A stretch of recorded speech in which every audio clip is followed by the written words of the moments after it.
Vamos a abrir nuestra Biblia en el Salmo 107, versículos 23 al 31.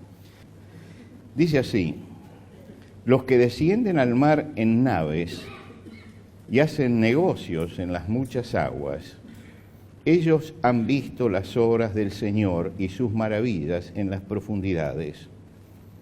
Porque habló e hizo levantar un viento tempestuoso que encrespa sus ondas.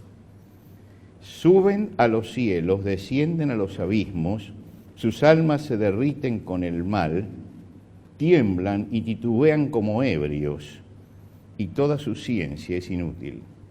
Entonces claman al Señor en su angustia y los libra de sus aflicciones. Cambia la tempestad en sosiego y se apaciguan sus ondas. Luego se alegran porque se apaciguaron y así los guía al puerto que deseaban. Alaben las misericordias del Señor y sus maravillas con los hijos de los hombres. Hasta aquí nada más en la lectura.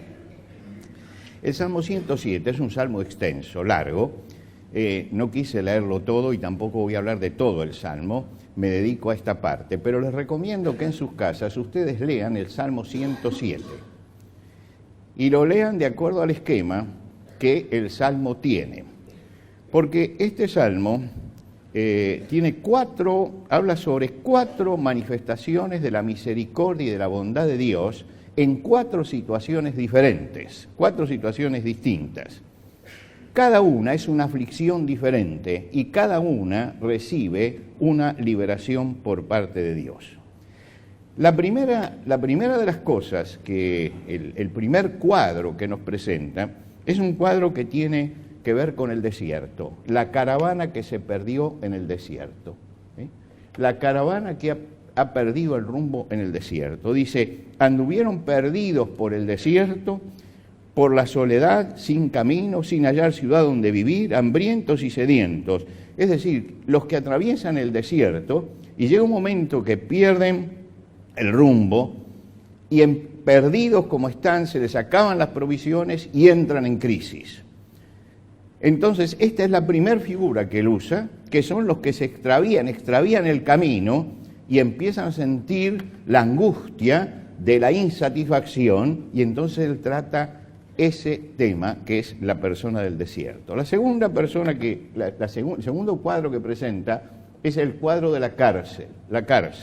Allí presenta: algunos moraban en tinieblas y sombras de muerte, aprisionados en aflicción y en hierro, por cuanto fueron rebeldes a la palabra de Jehová. Estos son los que atravesaron los mandamientos de Dios, hicieron lo que no debían y se encuentran entrampados en una cárcel. Yo cuando leo ese pasaje pienso en los drogadictos, por ejemplo, que llegaron allí a lo mejor porque era una gracia poder tomar drogas y era una maravilla, y terminaron entrampados en eso y terminando siendo esclavos de los que negocian. Y ahí yo veo el cuadro ese en esta parte del Salmo. La tercera son los que están vencidos en el hospital. Dice: fueron afligidos los insensatos a causa del camino de su rebelión y a causa de sus maldades, y su alma abominó todo alimento y llegaron hasta las puertas de la muerte. Acá está hablando de los que sufren a consecuencia de su rebeldía y entran en depresión. Y esa depresión hace que dejen de comer. Usted sabe que el que está deprimido se aleja, rechaza la comida, y entonces es una forma de buscar la muerte. Y por eso aparece esto en el Salmo. Ahora, no vamos a ver ninguna de estas 3 cosas, simplemente lo pongo para que los que lo lean sepan a qué se está refiriendo en cada caso. Pero el cuarto es, el primero era en el desierto, los que tomaron un camino torcido; el segundo era en la cárcel, que fueron rebeldes a la palabra de Dios; el tercero fue en el hospital, que fueron insensatos e hicieron el mal y ahora desean la muerte. Pero llegamos al cuarto, y el cuarto, que es lo que hemos leído, es totalmente diferente. Y es totalmente diferente porque no sucede ni en el desierto, ni en la cárcel, ni en el hospital, sino que sucede en el mar. En el mar. Es un caso diferente porque no tomaron estos el camino errado, no fueron rebeldes a Dios, no hicieron el mal, son los que trabajan comerciando. En aquel momento había que comerciar con los demás pueblos y para comerciar había que trasladarse, llevar la mercadería y venderla. No existía otra forma de comunicación. Y entonces tenían que subirse en el barco y a lo mejor dejar a la familia durante 2 o 3 meses con su mercadería, ir a otros pueblos y tratar de comerciar. O en las costas de su propia nación, ir llevando eso para comerciar. Ahora dice, los que están así son los que descienden al mar en naves y hacen negocios en las muchas aguas, es decir, nosotros llamaríamos esto alta mar, los que van a alta mar y van en sus naves trabajando y no toman conciencia de la profundidad del lugar donde están. Y de pronto se produce una tormenta, Dice, ellos han visto, los que han hecho esto han visto las obras del Señor y sus maravillas en las profundidades, porque habló e hizo levantar un viento tempestuoso que encrespa sus ondas. Usted dice, pero esto es una contradicción. Dice, porque dice, ellos han visto las obras de Jehová y sus maravillas cuando les mandó una tormenta. Les mandó una tormenta y ellos vieron la gloria del Señor y vieron sus maravillas en esto. Ahora, yo no sé si alguno ha pasado una tormenta en el mar, en una embarcación precaria, pero yo le digo que es angustiante. Yo tuve que pasar una mañana, tenía un día libre en el Perú, y tengo un buen amigo que me dijo, te vamos a llevar para conocer una lobería que está más allá de la costa, detrás de los farallones, ¿no? Esas rocas que sobresalen. Dice, vamos a ir allá y vas a ver los lobos marinos y la fauna y todo lo demás. Así que esa mañana, nublado, como siempre es Lima, llegamos a la costa y nos estaba esperando un señor con un gomón. Ahora, el gomón, ¿saben lo que es un gomón, no? Entonces el gomón tenía uno de esos motores fuera de borda, empezó a hacerlo funcionar, el motor no funcionaba. Y entonces yo dije, bueno, nos quedamos. Yo la verdad que no tenía muchas ganas de meterme en un día así, que ya veía lo que veía, pero entonces dije, bueno, fenómeno, dije, no se hagan problema, nos vamos. Y el señor dijo, no, tenemos otro vehículo. Y trajo una lancha, no piensen en las lanchas del Delta, una lancha plana donde entraban nada más que 5 personas, éramos 4 nosotros y él que la conducía, y vamos a salir del puerto. Y en el momento de salir del puerto nos da un chaleco a cada uno, dice, mire, póngaselo porque la prefectura dice que hay que ponérselo. Bueno, perfecto, nos pusimos el chaleco y salimos. A los 2 minutos, cuando llegamos al primer farallón, empezó la marea, porque según después nos explicaron, chocaron 2 corrientes de agua, la del Golfo y la del Niño y no sé qué, pero la cuestión que eso era un infierno. Entonces, en ese momento, la lancha subía y dejábamos de ver el mar, porque se veía el cielo, y de repente, de golpe, el estómago se contraía, porque bajaba de golpe, llegaban hasta la parte más honda, y en ese momento pensábamos que ya el agua nos iba a tapar. Y empieza a producirse esto. Y claro, se sacudía todo, nosotros agarrados de donde podíamos, habíamos llevado una canasta para comer en el viaje, la canasta voló a cualquier lado, no hubo comida, no había nada, estábamos desesperados realmente allí. Y entonces finalmente se acercaron y dijeron, volvamos. Y dice, no se puede volver. No se puede volver porque si damos vuelta, ¿no? Después nos explicaron, este hombre no explicaba nada, decía, no se puede volver. Y estaba tomado del timón y lleva la nave. Claro, nosotros inexpertos, si llega a doblar, eso se da vuelta, porque estábamos levantando las olas. No se veía nada. En algún momento dijimos, bueno, acá estamos perdidos. Menos mal que yo decía, tenemos el chaleco, pero no sé con el chaleco qué hacemos, ¿no es cierto? Estábamos siendo sacudidos en todas partes y nosotros vimos esto que dice acá el Salmo: suben a los cielos y descienden a los abismos, sus almas se derriten con el mal, porque la verdad que ese mal que nos había venido nos derretía el alma, tiemblan y titubean como ebrios, porque nadie puede mantenerse en pie en ese momento, y toda su ciencia es inútil. El que estaba allí delante no podía hacer nada, había que aguantar lo que pasaba. Y yo pensaba, y esto es para ir, después hay que volver, porque en la isla no se puede bajar, está llena de lobos marinos, y uno llega, la recorre, ve y después tiene que volver. Mirábamos al piloto y toda la experiencia era inútil, y ese hombre estaba tenso en ese momento. En un momento, desde que salimos del puerto, en un momento, en un viaje que tenía que durar 10, 15 minutos, en un momento todo cambió. Y nosotros vimos el terror del agua y el terror del momento que estábamos viviendo. Ahora, muchas veces pasa eso también en nuestra vida.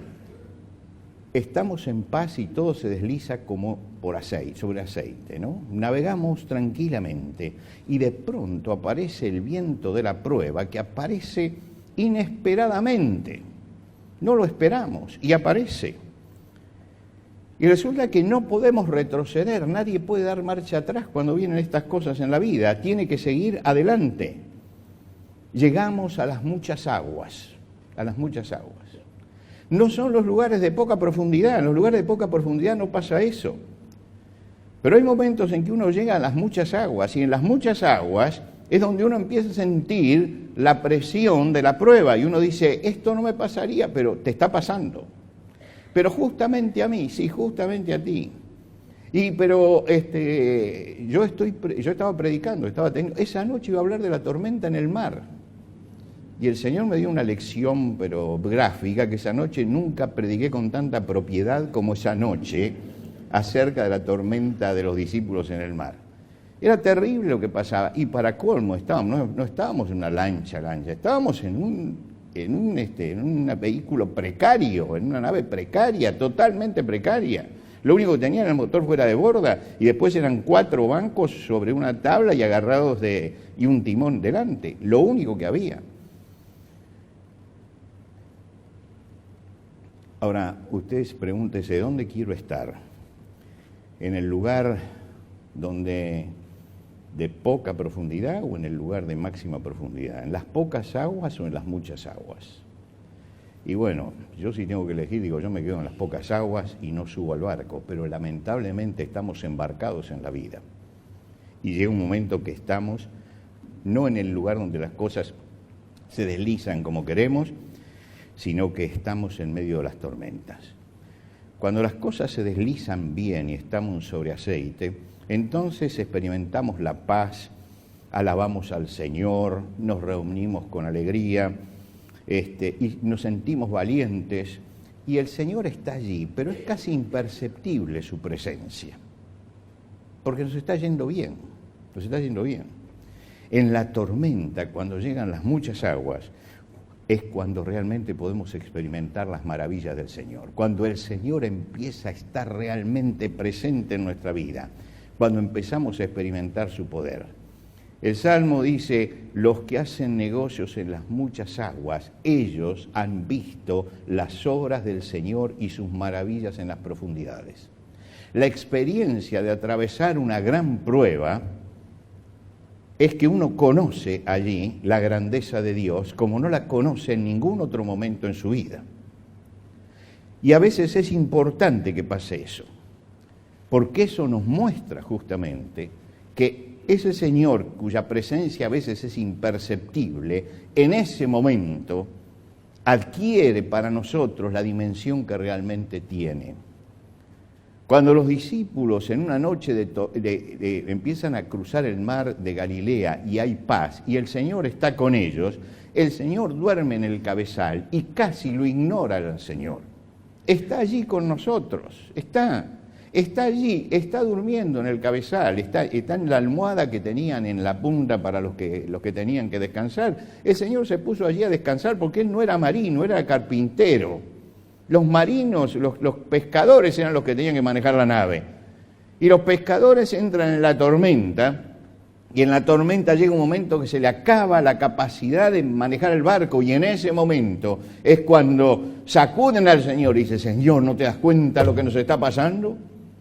Dice, y allí es cuando el Señor se levanta y para la tormenta. Dice, pero hombres de poca fe, ¿por qué tienen miedo? ¿Es que no tienen fe? Es decir, allí es donde se experimenta la grandeza de Dios, en el momento supremo de la prueba, en el momento en que entramos a las muchas aguas y las muchas aguas se encrespan y todos tenemos que atravesarlas. Para llegar a la otra orilla tenemos que pasar por los lugares donde el fondo es bajo y tenemos que pasar también por las muchas aguas.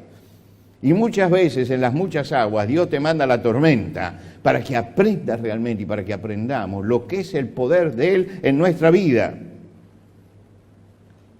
Para que nos demos cuenta que la presencia de Él, esa presencia a la que estamos acostumbrados, porque todos los domingos venimos y cantamos al Señor y alabamos, esa presencia es una presencia necesaria y poderosa que nos sostiene en los momentos de necesidad. Hay otra tormenta en la Biblia. Esta vez Jesús no estaba en la barca, ¿se acuerdan ustedes?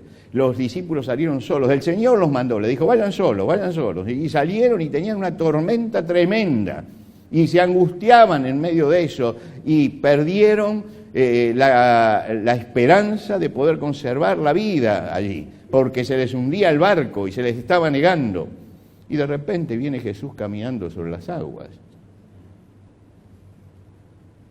Es decir, el Señor siempre aparece, siempre está presente, aún cuando yo no lo vea durmiendo cerca. Pero la presencia de Dios se hace gloriosa en el momento de la gran prueba, donde uno experimenta la grandeza del poder de Dios y donde uno madura como cristiano. El Señor manda las bendiciones, pero también manda las aflicciones. Y las aflicciones nos fortalecen. El Señor les dijo a los discípulos, en el mundo van a tener aflicción, mientras que estén aquí van a tener aflicción.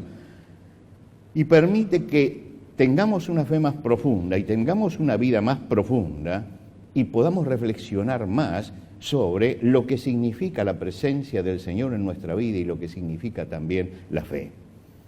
El problema casi siempre es cómo interpretamos la aflicción. Cuando llega la aflicción, ¿cómo interpretamos eso que nos está pasando? Y creo que aquí está la clave de entender cómo tenemos que manejarnos en las aguas profundas. El Señor mandó a Moisés un día a sacar a su pueblo de Egipto. Moisés fue, y era un hombre solo, no podía contra todo un imperio, pero Dios mandó las plagas allí y ellos salieron. Y fue un momento glorioso, el momento de la salida, donde el imperio egipcio bajó los brazos y dijo que salgan, y los liberó porque no daba más frente a las presiones que recibía de Dios.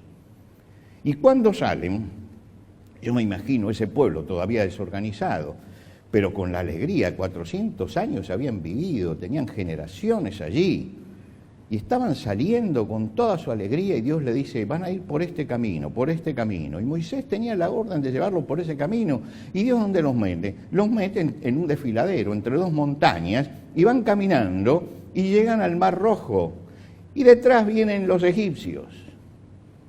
Y ese es el momento de aflicción, porque no pueden irse ni a la izquierda ni a la derecha. Delante tienen el mar y detrás están viendo los egipcios que los persiguen. Y es el momento de suprema aflicción. Es el momento tremendo. Ahora, ¿cómo interpretan ellos eso? Empieza a interpretar y a decir, Dios quiere destruirnos. Nos trajo acá para morir. Estábamos mejor siendo esclavos. Interpretaban a Dios. Trataban de interpretar qué era lo que Dios estaba haciendo. ¿Qué es lo que Dios estaba haciendo? Y entonces Dios los lleva frente al Mar Rojo y a pesar de todo lo que dijeron mal de Dios, Dios le dice a Moisés, pon la vara y abre. Y abrió el camino en el mar. Y cruzaron. Ellos vieron allí las maravillas de Dios. Pero no pudieron gozar de todas las maravillas de Dios, porque antes se rebelaron. Y antes dijeron, Dios nos quiere destruir, nos trajo acá para destruirnos. Interpretaron mal lo que Dios estaba haciendo.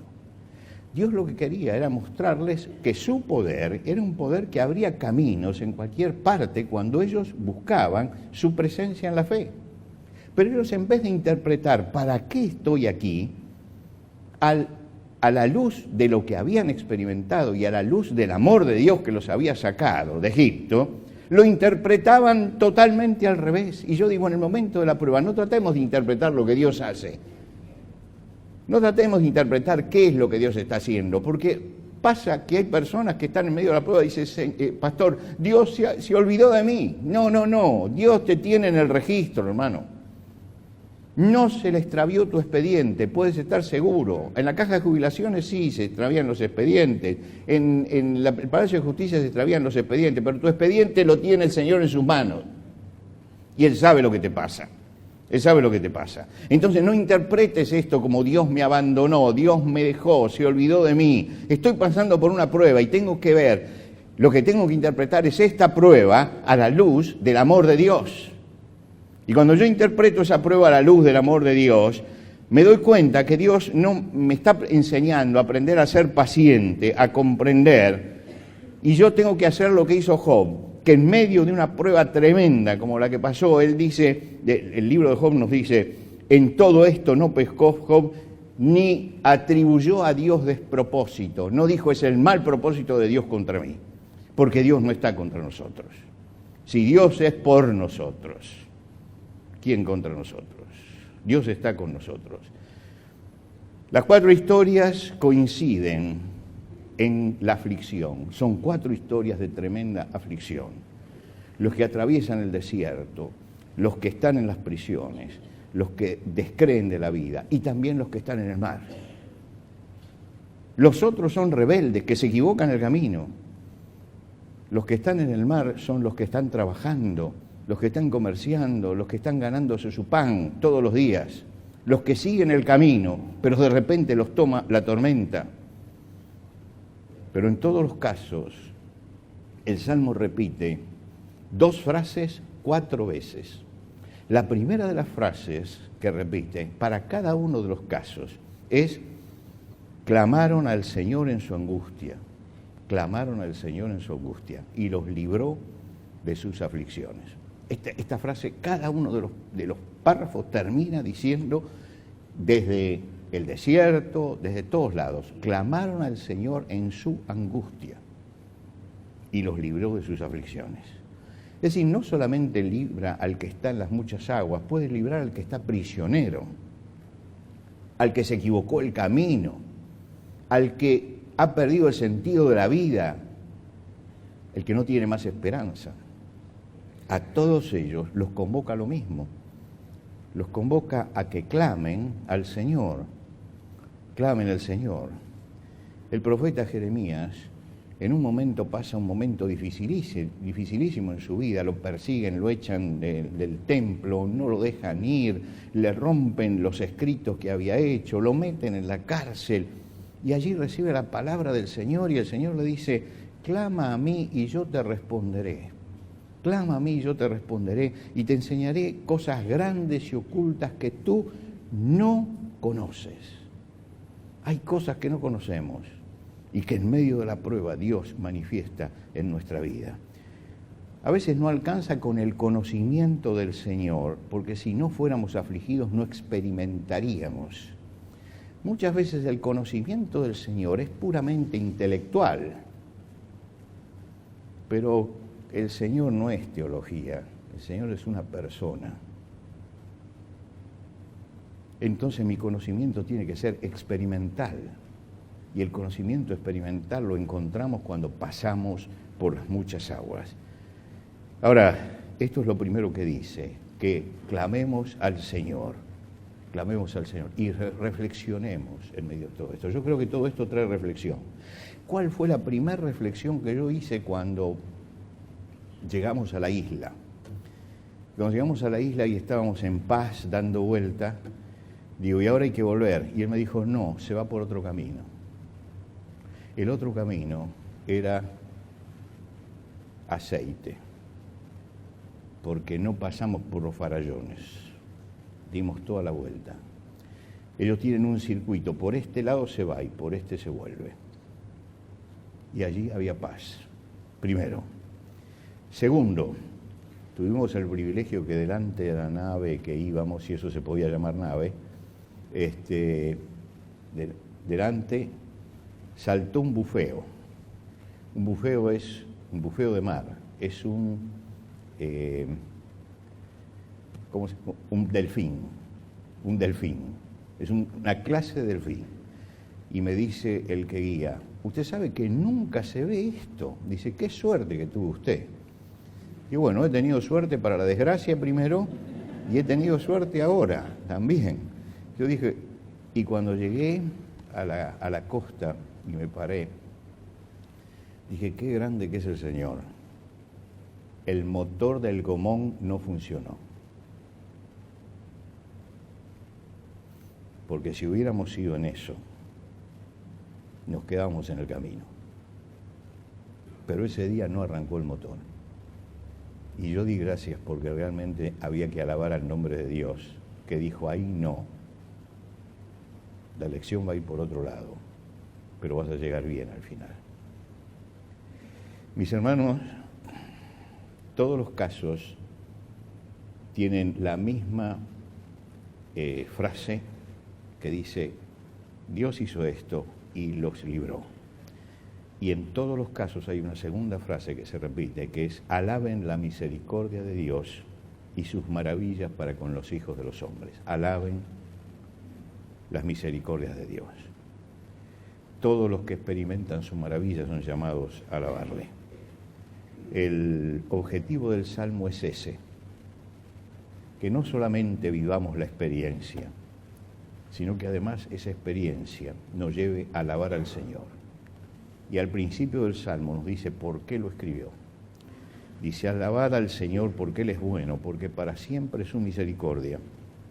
Díganlo los redimidos del Señor, aquellos que Él ha redimido del poder del enemigo. Díganlo, díganlo.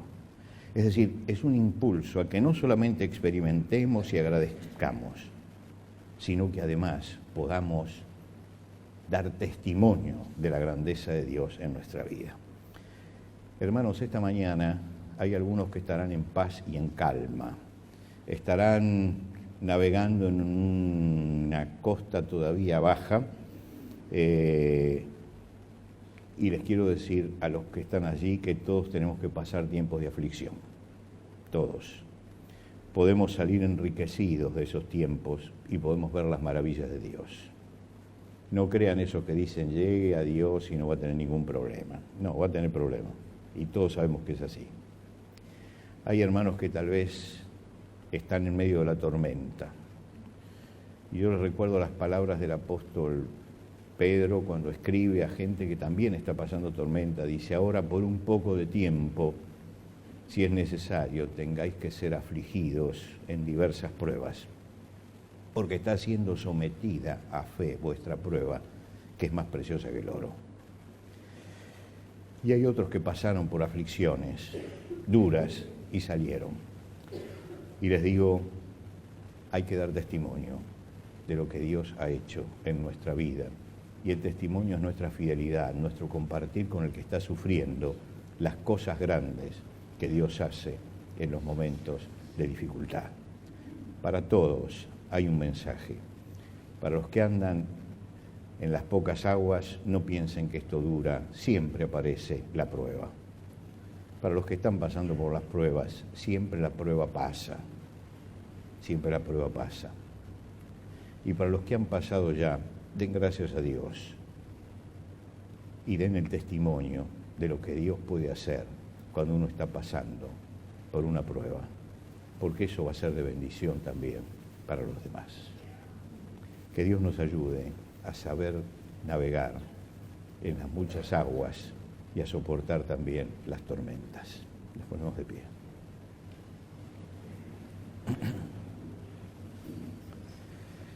Señor, te agradecemos porque tú siempre estás con nosotros. Y la presencia tuya se hace más maravillosa y más grande cuando tenemos que atravesar las tormentas, los problemas. cuando comenzamos a tener que depender absolutamente de ti, porque se han acabado todas las pericias humanas. Allí, Señor, es cuando vemos tus maravillas y tu grandeza. Y tú sabes que somos bastante cobardes y que no nos gusta pasar por esto, que quisiéramos repetir con el Padre Nuestro: no nos metas en tentación, líbranos del mal. Y lo oramos permanentemente, pero sabemos que muchas veces las dificultades son necesarias. Señor, que tu Espíritu nos dé la fortaleza como para atravesar y ver las maravillas tuyas. En las muchas aguas es donde se ve realmente la grandeza de tu amor para con nosotros, tu misericordia y tu poder. Gracias, Señor, porque no eres solamente el Dios que nos acompaña en la calma, sino eres el que pilotea en medio de la tormenta, el que nos sostiene, el que nos hace fuertes cuando estamos sobre los hombros tuyos. Y, Señor, reclamamos esa fortaleza de ti. Señor, esta semana permítenos vivir tomados de tu mano y permítenos, Señor, atravesar el tiempo que nos toque con la bendición tuya. Te lo rogamos por Cristo Jesús. Amén.